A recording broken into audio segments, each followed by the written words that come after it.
100% fee రాయితీతో AI నేర్చుకోవాలనుకుంటున్నారా? Attend quality third gen AI test 2025. నమస్కారం, welcome to I Dream. Health talks with Vijitha కార్యక్రమానికి స్వాగతం. ప్రస్తుతం మనతో పాటు ఉన్నారు general consultant doctor V Aditya Ranganath గారు. ఇప్పుడు వారితో మాట్లాడేద్దాం. నమస్తే అండి. నమస్తే అండి. అయితే చాలా మందిలో కాళ్ళు చేతులు తిమ్మిర్లు రావటము, నరాల బలహీనత అని చెప్తూ ఉంటారు. నిజంగా ఇటువంటి సమస్యకు ఏదైనా మనం ఇంట్లోనే చేసుకునే రెమెడీస్ ఏదైనా ఉన్నాయా ఈ సమస్యని సాల్వ్ చేసుకోవడం కోసం? ఖచ్చితంగా ఉన్నాయి. అంటే మనకి దేవుడు ఇచ్చిన మెడిసిన్ అంతా కూడా మన కిచెన్లోనే ఉందన్నట్టు మనకి అవైలబుల్ చాలా ఉన్నాయి. మోరోవర్ అంటే మీరు ఇప్పుడు అడిగారు లైక్ నరాల బలహీనత గురించి అడిగారు కదా. ఇంకొకటి చాలామందికి డయాబెటీస్ ఉంది అనుకోండి, డయాబెటిక్ న్యూరోపతి అంటాం. అంటే నర్వ్స్ డ్యామేజ్ అయిపోవడం వల్ల కొంతమందికి అరికాలలో బాగా మంటలుగా ఉంటాయి, తిమ్మిర్లు ఉంటాయి, చురుకు చురుకు పొడిచినట్టు, జివ్వమని లాగినట్టు, ఈవెన్ చేతుల్లో కూడా అరచేతుల్లో కూడా. కొంతమందికి స్పైనల్ ప్రాబ్లమ్స్ ఉంటే ఒకవైపు బాడీ లాగినట్టు, కాళ్ళు చేతులు తిమ్మిర్లు అట్లా కూడా ఉంటాయి. సో ఇదన్నీ ఏంటి అని అంటే రిలేటెడ్ అదే నరాలకి సంబంధించే. సో నరాలు ఎందుకు బలహీనపడుతున్నాయంటే ఒకవేళ కొంతమందిలో ఏమంటారు ఆల్కహాల్ అలవాటు, స్మోకింగ్ అలవాటు ఉన్నా కూడా ఒకవేళ అది కూడా డ్యామేజ్ చేస్తాయి. సో కొంతమంది ఒకవేళ ఎక్కువ ట్రావెలింగ్ చేశారనుకోండి, వాళ్ళకి స్పైనల్ ప్రాబ్లమ్స్ ఏదైనా రావడం, ఈ స్పీడ్ బ్రేకర్స్, ఈ గతుకులు ఇవన్నీ. సో అట్లాంటప్పుడు కూడా డ్యామేజ్ అయినా మనకి మళ్ళీ నెర్వ్స్ మీదే పడుతుంటుంది. అంటే స్పాండిలోసిస్ అలాంటి వాళ్ళకి కూడా ఈ ఇబ్బందులు ఉంటాయి చాలా బాగా. అండ్ డయాబెటీస్ వాళ్ళకి తెలిసిందే. సో మెయిన్గా మనం అంటే దానికి మళ్ళీ మనం డ్రగ్స్ వాడతాం. నైట్ టైం ఒక ట్యాబ్లెట్ వేసుకోండి అని చెప్తారు, కొంచెం ఈ తిమ్మిరులు తగ్గడానికి వాటికి. అండ్ మళ్ళీ దాని నుంచి కూడా కొన్ని సైడ్ ఎఫెక్ట్స్ ఉండనే ఉన్నాయి. సో వాటి నుంచి బయటపడడానికి మన ఇంట్లోనే చేసుకోవడానికి నిజంగా బాగా పనిచేసే ఉన్నాయి. నేను చెప్తాను, ఈ పద్ధతులు మీరు పాటించండి, ఖచ్చితంగా తగ్గుతుంది. సో ఫస్ట్ థింగ్ మెయిన్గా ముందు రిలీవింగ్ చెప్పాలంటే మన పెయిన్ తిమ్మిర వచ్చింది రిలీవ్ చేసుకోవడానికి ఏంటో చెప్పి తర్వాత మనం డైట్లో కూడా. సో ఏం చేయొచ్చు అంటే ఒక 2 పాత్రలు తీసుకోండి, 2 కంటైనర్స్ తీసుకొని ఒక దాంట్లో గోరువెచ్చని నీళ్ళు వేయండి, కల్లుప్పు కలపండి. లేదు అంటే నార్మల్ సాల్ట్ అయినా ఓకే, బట్ కల్లుప్పు అయితే బెస్ట్. ఇంకొక దాంట్లో నార్మల్ వాటర్, మామూలు చల్ల నీళ్ళు తీసుకోండి. సో అరికాళ్ళు అయినా కానీ లేదా అరిచేతులైనా కానీ మీరు ఏదైతే మీకు భాగం ఇబ్బందిగా ఉందో దాన్ని చల్లనీటిలో ఒక 3 minutes పెట్టాలి.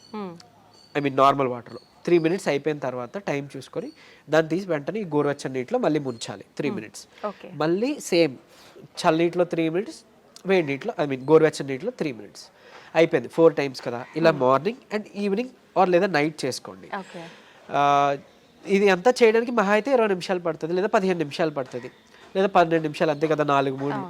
సో ఇది చేసుకుంటే మీకు చాలా హవర్స్ వరకు రిలీఫ్ ఇచ్చేస్తుంది, డ్యామ్ ష్యూర్.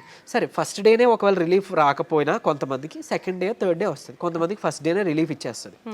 ఇకపోతే మనం నెర్వ్స్ని ఏదైతే డ్యామేజ్ అయ్యో ఆ నెర్వ్స్ని మళ్ళీ మనం రీగెయిన్ చేసుకోవాలి కదా, ఆ నెర్వ్స్ని మనం స్ట్రెంథన్ చేసుకోవాలి కదా. అలా బాగా పనిచేసేది ఏదైనా ఉంది అని అంటే నువ్వులు ది బెస్ట్.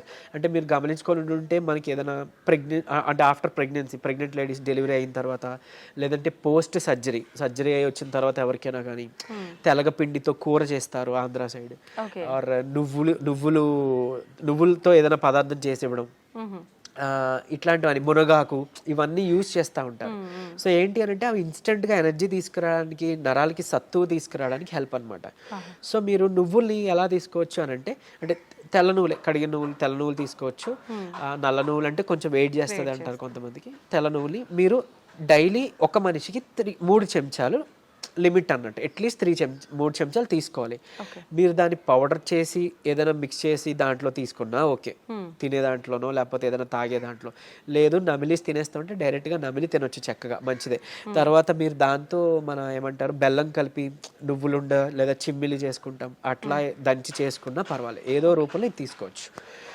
తెలగపిండి అవైలబుల్ ఉంది, తెలగపిండి కూర చేసుకుంటాం, లేదా తెలగపిండితో ఒడియాలు చేస్తుంటారు. సో అట్లా తీసుకోవచ్చు.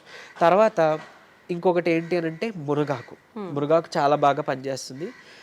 మునగాకు పప్పు కలిపి చేసుకుంటాం కదా, దాంట్లో ఖచ్చితంగా మీరు నెయ్యి కలపాలి, నెయ్యి కలిపి తీరాలి. నెయ్యి కలిపితేనే అందులో ఉండే పోషకాలు, న్యూట్రియంట్స్ మన ఒంటికి పడతాయి, అప్పుడు మనకి హెల్ప్ఫుల్ అన్నట్లు.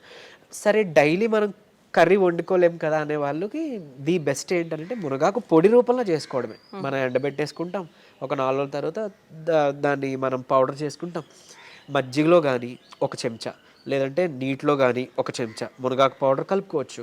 లేదంటే మొదటి ముద్దకే మనం మునగాకు పౌడర్ కలిపి చక్కగా నెయ్యి వేసుకొని ఒక 2 చెంచాల కలిపి తీసుకోవచ్చు. ఇవన్నీ కూడా మనకి నరాలకి తర్వాత బోన్స్కి స్ట్రెంత్ ఇస్తాయి. ఇవన్నీ కూడా అంటే మెయిన్గా ఇవన్నీ నరాలు సత్తువకి తీసుకురావడానికి ది బెస్ట్ అన్నట్టు. అండ్ ఇంకోటి ఒకవేళ ఎక్స్టర్నల్గా అంటే మనకి పెయిన్స్ ఉన్నాయి, నెర్వ్ పెయిన్స్ ఉన్నాయి, ఎక్స్టర్నల్గా మనం దాన్ని రిలీవ్ అవ్వాలి అని అంటే ఏం లేదు, ఇప్పుడు మనం లవంగాలు ఉంటాయి కదండి, లవంగాలు ఒక 2, 3, 4 తీసుకొని కొబ్బరి నూనెలోనో లేదంటే నువ్వుల నూనె ఇంకా బాగా పనిచేస్తుంది, నువ్వుల నూనెలో వేసి మనం బాగా కొంచెం లైట్గా అంటే లైట్ లో ఫ్లేమ్లో మరిగించేసి దాన్ని ఎక్స్టర్నల్గా మనం అప్లై చేసుకోవచ్చు. లేదు అని అంటే నువ్వుల నూనె కానీ కొబ్బరి నూనె కానీ, నువ్వుల నూనె ది బెస్ట్ అండి. మనకి నరాలకి సంబంధించిన ఏమైనా ఇబ్బంది ఉంటుంటే నువ్వుల నూనె తీసుకొని ఒక 4 చుక్కలు రాత్రిపూట పడుకునేటప్పుడు బొడ్లో వేసుకోండి. ఆయిల్ నావలింగ్ అంటాం. సో బొడ్లో వేసుకొని జస్ట్ ఒక 2 మినిట్స్ అలా మసాజ్ చేసి మీరు పడుకోవచ్చు.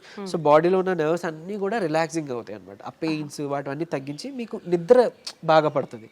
అండ్ ఎక్స్టర్నల్గా పెయిన్స్ ఎక్కడైనా ఉంటే ఇదే నువ్వుల నూనెలో కొంచెం కర్పూరం బిళ్ళ మనం హారతికి వాడేది, ఆ కర్పూరం ఒక 2 బిళ్ళల్ని మనం పొడిలా చేసేసి వేసేసి కలిపేసి చక్కగా రాసుకోండి. ఎక్కడైనా కానీ పెయిన్స్ ఎక్కడైనా రాసి మసాజ్ చేసుకోవచ్చు. నువ్వుల నూనె దొరకకపోతే కొబ్బరి నూనె ఇలా చేసుకుంటే ఎక్స్టర్నల్గా పెయిన్స్ రిలీవ్ అవుతాయి. ఇంటర్నల్గా ఈ డైట్తో మనకి నరాలు సత్తు బాగా పెరుగుతుంది అనమాట. అంత బాగా యూజ్ అవుతుంది ఇది. ఓకే. సో అలానే మనం స్పాండిలోసిస్ ఉన్న వాళ్ళు కానీ స్పైన్ ప్రాబ్లమ్స్ ఉన్న వాళ్ళలో కూడా ఈ నరాలు లాగినట్టు జిమ్ అన్నట్టు అని మాట్లాడుకున్నాం కదా. అంటే కొంతమందికి ఒక సైడ్ ఉంటుంది, పాపం కొంతమందికి 2 సైడ్ కూడా ఉంటుంది.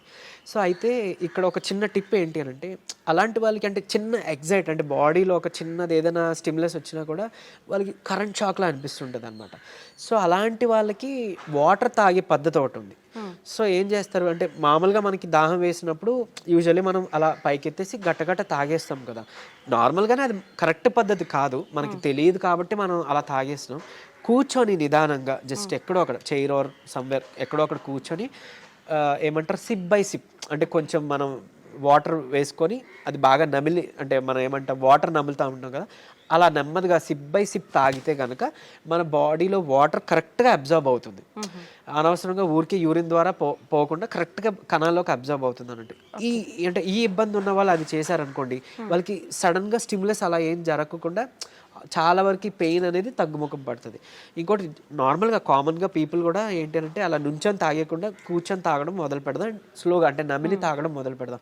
దీనివల్ల ఏంటి అని అంటే ఇప్పుడు యూజువల్లీ మనం ఎక్కువ తాగామనుకోండి వాటర్, బాడీకి కావాల్సినంత కన్నా ఎక్సెస్ ఏదైతే మిగిలిపోయిందో అది త్రూ యూరిన్ బయటికి పోతుంది. అండ్ మోర్ ఓవర్ సరే ఓన్లీ వాటరే పోతుందా అంటే పెద్ద మనం బాధపడాల్సిన పని లేదు. బట్ కాకపోతే మన ఎలక్ట్రోలైట్స్ ఏవైతే బాడీలో ఉన్నాయో అవి కూడా పోతాయి యూరిన్ ద్వారా. సో అందుకని మనకి నీరసం వస్తుంది, బీపీ లో అయిపోయినట్టు అనిపిస్తుంది. సో ఇట్లాంటి ఇబ్బందులు ఉన్నాయి. సో ఏదైనా అతివృష్టి అనావృష్టి అంటారు కదా, మంచిది కాదు అని అన్నట్లు. సో అందుకే ఈ పద్ధతిలో తీసుకున్నాం అనుకోండి కొంచెం మన బాడీకి హెల్త్ బాగుంటుంది. అండ్ ఈవెన్ పొద్దున్న లేచిన వెంటనే 1 లీటర్ వాటర్ తాగి అలవాటు చేసుకొని ఒక 1 అవర్ తర్వాత మళ్ళీ 1 లీటర్ వాటర్ తాగి ఇంకా అక్కడతో అయిపోయింది. మిగిలిన టైం అంతా డే నుంచి నైట్ వరకు కూడా మీకు దాహం వేస్తేనే తాగండి. ఒక గ్లాస్ వాటర్ ఎంతో, ఎక్కువ తాగాల్సిన పని లేదు. అంటే ఎక్కువ వాటర్ తాగితే మనకి మంచిదని విన్నాం కదా, ఆ ఎక్కువ తాగేది ఇలా తాగమని, అంతేగాని తాగిన ప్రతిసారి ఎక్కువ తాగడం అది మంచి పద్ధతి కాదు. దాదాపు 4 నుంచి 5 లీటర్లు తాగాలి అంటుంటారు కదా సార్. అలా ఏం లేదండి, అంటే 3.5 లీటర్ 4 లీటర్ సరిపోతుంది. మన ఈ పద్ధతిలో తాగితే అంతే వస్తుంది. కొంతమంది అంటే వర్క్ బిజీలో పడు ఇంకేదో ధ్యాసలోనో వాటర్ తాగాలని మర్చిపోయి నిజానికి నేను విన్న కేసెస్ అట్లీస్ట్ ఒక 1.5 లీటర్ 1 లీటర్ కూడా తాగట్లేదంట డే అంతా. సో అట్లా ఉంటే చాలా ప్రమాదం. మన బాడీ అసలు మెటబాలిజం సరిగ్గా జరగదు, వెయిట్ గెయిన్ అయిపోతారు, మన కిడ్నీస్ మీద ఓవర్లోడ్ పడిపోతుంటుంది.